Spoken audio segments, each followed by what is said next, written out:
project Mentor Development for Exploratory Action Research began really back in 2013 when I was invited by the British Council to Chile to lead a coordinate a project to engage secondary school teachers in action research. I had done research into teaching in difficult circumstances, large classes, low resource context in global south countries. Uh, and I was concerned that we shouldn't impose something which would be a big burden for teachers, because sometimes action research sounds good in theory, but sometimes seems rather difficult for teachers. So we developed a sort of gradual introduction to action research, which we called Exploratory Action Research. Very down to earth, very practical. And teachers themselves found it very useful. They said to the British Council, we want to do this more. And for that reason, it continued longer, much longer as a project than was expected. It continued for 7 years in Latin America until the pandemic. I also was invited later to India and Nepal. That's where I really became involved in supporting mentors more, because the projects were about mentoring, how to encourage mentors to engage teachers in exploratory action research. So that's when my attention really turned to how to develop capacity locally in this field of mentoring teacher research. So after I published the handbook about mentoring teachers to research their classrooms for the British Council in 2020, I organised a online workshop for people who might be interested in doing that. And we promised to have some support group meetings to continue that that experience of the workshop. Unfortunately, the pandemic happened and we couldn't do that until 2021. But we did decide to have a conference in 2021, at the end of 2021, for teachers to present their research. And to prepare for that, we started these monthly support group meetings for mentors to bring their teachers towards that conference. We decided to carry on those monthly support group meetings. And that's one activity. We support this network which has developed. That network has developed now into having 250 or more members, and it's called MentorNet. And so we support that. We have monthly meetings. They organize events. They organize and publish resources, for example, on their website.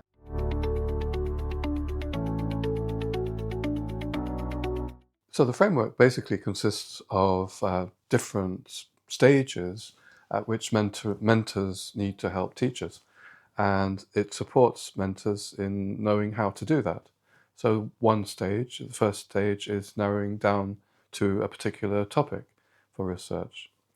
There's also, of course, motivating teachers to engage in research for the first time, but also then developing research questions, deciding on research tools, and supporting teachers to analyze their research, analyze their findings, and to decide what to do next. What's the next step? Maybe action research, maybe more exploratory research, and helping teachers know how to share their research with other teachers. Also, other different practical aspects, for example, deciding on the best way to communicate, should be maybe with online or maybe by mobile phone. Also planning the time and keeping good records.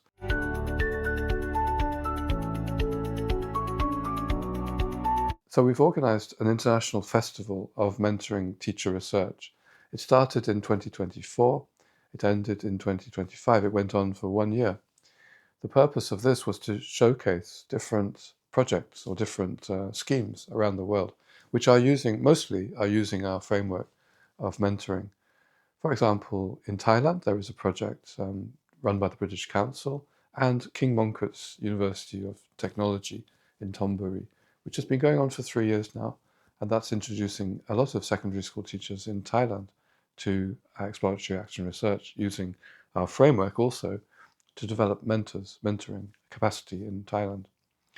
There's been a project in Uzbekistan, a network, in fact, of mentors who are introducing teachers to exploratory action research. That was another event where we heard from the coordinators of that project.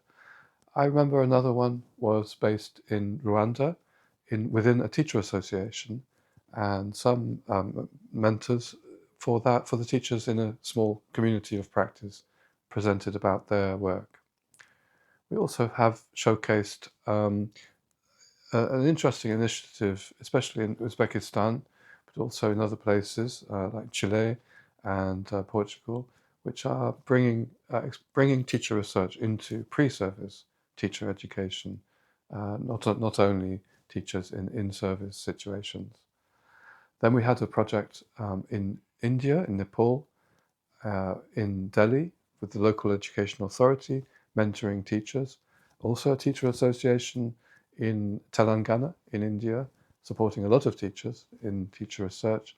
And then a colleague in South India who engages in-service teachers in exploratory action research. And all of them are referring to our mentoring framework. In MentorNet, we recently brought out a book of stories of mentoring teacher research from many contexts around the world. It took a long time to produce this book. We wanted it to be reader-friendly. We wanted it to show experiences of mentors and to share knowledge based on experience of mentors from around the world. For example, in Cameroon or in Iraq after the war, or in Pakistan, India. We have a lot of authors and mentors based in India.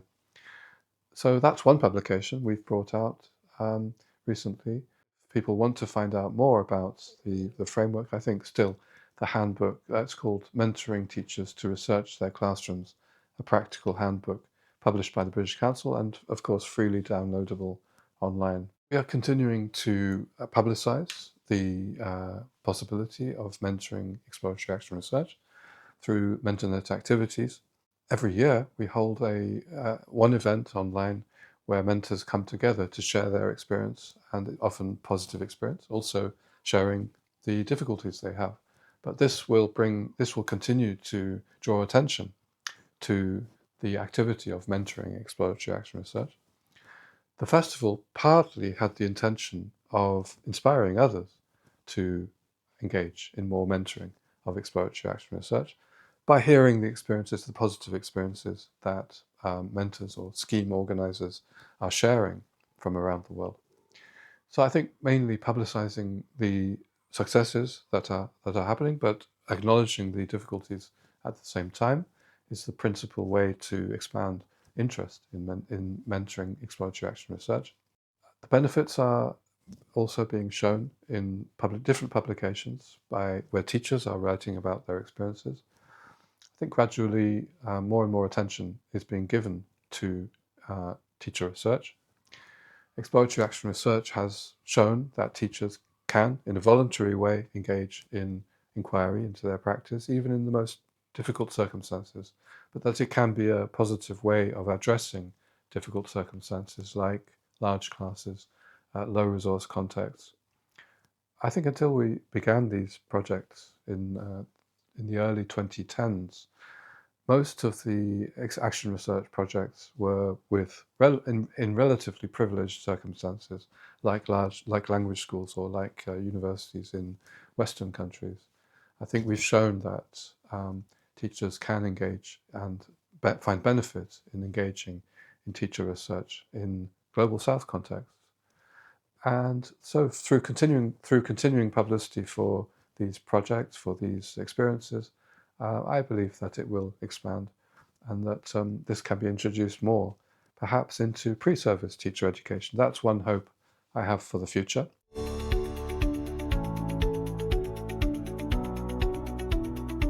So the festival was one way to try to see what the impact has been. It was a way to try to map the different schemes and programs that there are around the world which are engaging in mentoring exploratory action research. So, well, we are very happy that this is being taken on in different places. There are some places I didn't mention as well. Pakistan in a teacher training college, for example. Also in a British Council project for what they call partner schools in different parts of the world. Well, we're discovering that the teachers who are engaged in exploratory action research benefit from it in different ways. They often feel empowered by this experience. They often talk about the relationships with their students being improved, apart from developing a sort of mindset of researching and being able to solve their classroom problems. Maybe not completely, but at least to feel more in control of their situations. For mentors, we're beginning to research the impact on mentors themselves, and well, we can see a lot of development. Often teachers who've engaged in exploratory action research themselves have wanted to then share that experience with others and have wanted to get involved in mentoring, and therefore have come to the framework, have come to the handbook that we have. And we are trying to now chart that development of identity, really, from being a teacher to teacher researcher to being a mentor of others, for others. So we're looking at how teachers become leaders, really, through mentoring exploratory action research. We do often find that teachers who've experienced exploratory action research then want to share that experience with other teachers, not only share their findings, but try to inspire other teachers to do what they have done because they found such a lot of benefit from it. We don't think it's a magic solution or anything, but it is something that teachers often say is empowering for them. They then want to help other teachers, and these are the main people that we work with. These are teachers who've done exploratory action research themselves, and they benefit from this handbook, from this framework. They then gain pleasure, I think, from helping other teachers in their own context in a very generous way. They're not necessarily being paid anything extra for mentoring. There are more and more opportunities for mentoring, I think, as the programs develop. So they are developing a new identity, a more empowered identity, I think, in some cases. At least these are the preliminary findings of the research that we are doing into mentor development.